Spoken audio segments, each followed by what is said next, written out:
Hi there guys, I'm Nikhil from GreedyTech, and in this video I'll be unboxing and doing a hands-on review of the Infinix Smart 4 Plus.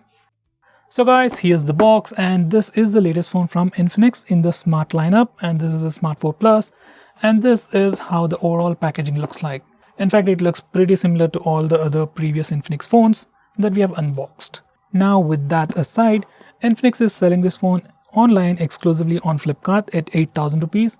It only comes in one variant with 3GB of RAM and 32GB of storage. It's available in three colors: Midnight Black, Ocean Wave, and Violet. And we have the Ocean Wave color.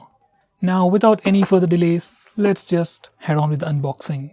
By the way, the most highlighting feature about this phone is its massive display along with the 6000 mAh battery that they are boosting right on its face. According to Infinix, this can last you up to 3 days. Now let me just open it up. So guys, once we open the box, first we have the phone itself, which is massive, I must say. Let me just put that aside. Next we have a power adapter with a maximum output of 10 watts, followed by a SIM card ejector. Next we have a micro USB charging cable, some documentation, and finally we have a plastic hard bumper case with a pretty cool pattern on the back.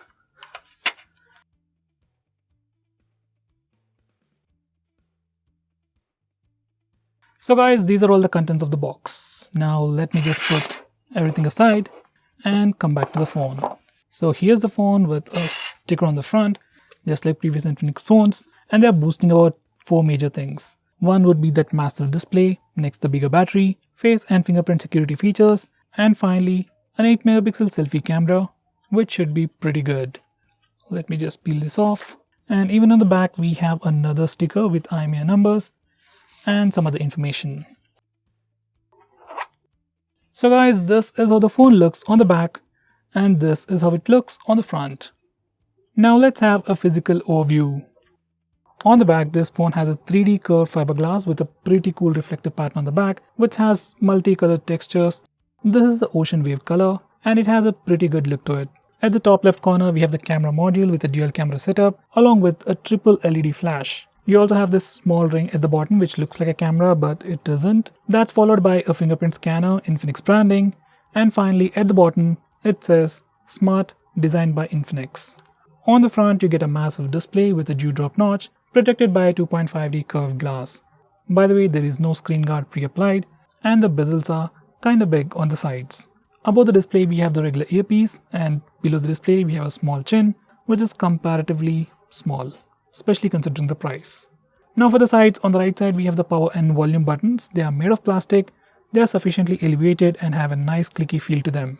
On the left side it has a SIM card tray housing 2 nano SIM slots along with a dedicated SD card slot. At the top it is completely plain, and finally at the bottom we have the 3.5mm audio jack followed by the micro USB charging port and the primary microphone. Now this phone has a thickness of 8.9mm and weighs 207 grams. In hand, phone definitely feels pretty huge because of that massive 6.8-inch display, and it also has a bit of weight to it. Considering this phone has 6000 mAh battery, it doesn't feel all that heavy. So that was a quick physical overview. Now let me try on this case and see how good it is. So this is how the phone looks with the case on. This is just a hard bumper case which just protects all the corners. It has a tiny bit of raised lip for the camera module, so whenever you place it on a flat surface, camera module is still very well protected.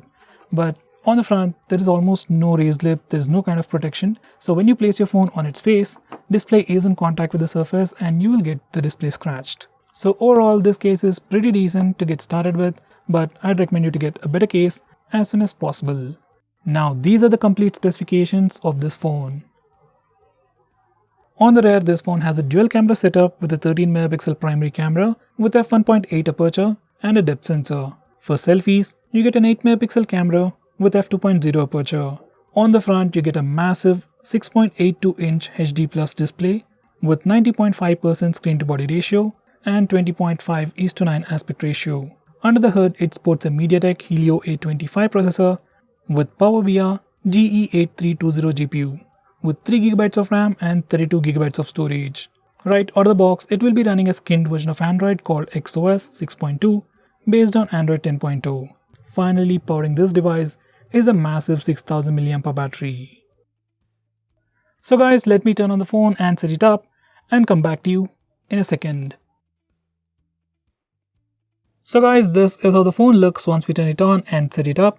This is your default launcher, and when you do a swipe up gesture, we get the app drawer. And these are all the applications that come pre-installed. There is quite a bit of bloatware, but they can be uninstalled. Now let's check the free RAM. So out of that 3 GB of RAM, we have about 1600 MB of RAM free right out of the box. Now let's go to settings, storage. So out of that 32 GB of space, we have about 23.7 GB of space free for our user apps and user data, which is definitely more than sufficient for an average user. Now let's go to About page. Now here's the About page. This phone is running XOS Dolphin version 6.2 based on Android 10, and right out of the box it has April security patch, which is pretty decent. Now let's check the camera interface. So this is the camera interface. Looks pretty similar to other Infinix phones. You can swipe left or right to change between different modes. This phone has just a dual camera setup. The primary camera and the secondary camera is used for taking portrait shots. So there's no wide angle camera or any other extra features. And on the left side we have the regular video recording. We can record video in 1080p, and this is the interface for front camera. And this phone surprisingly also has a flash. Let me just try that. So that's the flash. Usually we don't find flash on phones these days, so that's pretty cool as well. Initial impressions about the selfie camera, it looks decent, I say, for the price. And if you're really looking for a selfie centric phone from Infinix, you can try out the S series, which usually has better selfie camera. Now besides that, we have the regular AI camera mode, followed by beauty mode for the rear camera, bokeh mode, that's portrait mode for the rear camera, followed by AR shots, and this is how the AR shots look like. It just adds AR objects to your face while taking pictures, selfies, and you just get a funny look to it. Finally, we have the panorama mode. So guys, that was the camera interface, and these are some sample shots.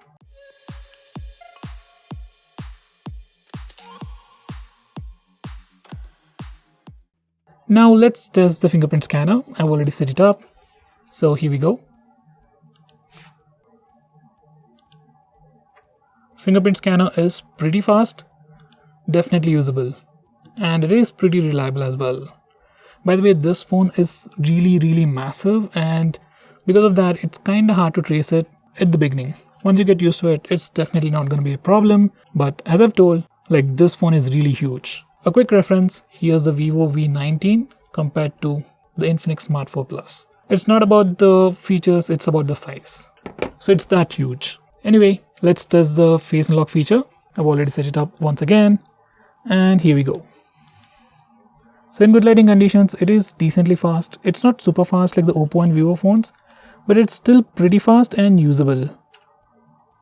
Now let's test it in low lighting conditions, and it works pretty well even in low lighting conditions. So definitely usable. Now let's check out the speaker loudness. Surprisingly, this phone doesn't have a speaker at the regular position like at the bottom. In fact, it has a speaker right at the top. It is definitely a pretty unique thing, and it might come down to preference. So anyway, here's the sample.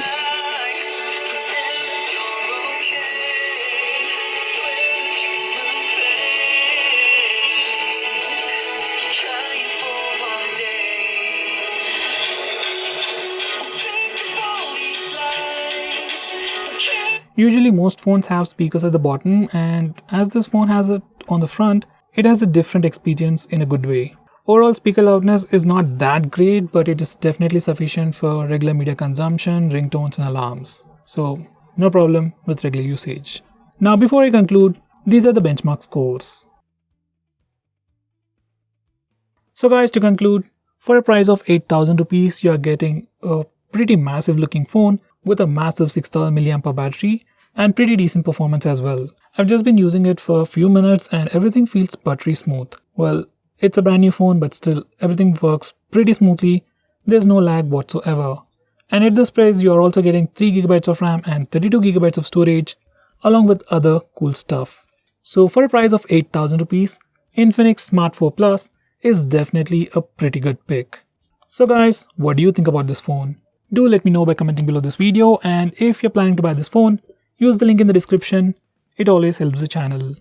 If you want us to make any specific video, tweet out to us with the hashtag AskGreedyTech on Twitter and we will try to make it as soon as possible. I'm Nikhil from GreedyTech signing off. Have a nice day.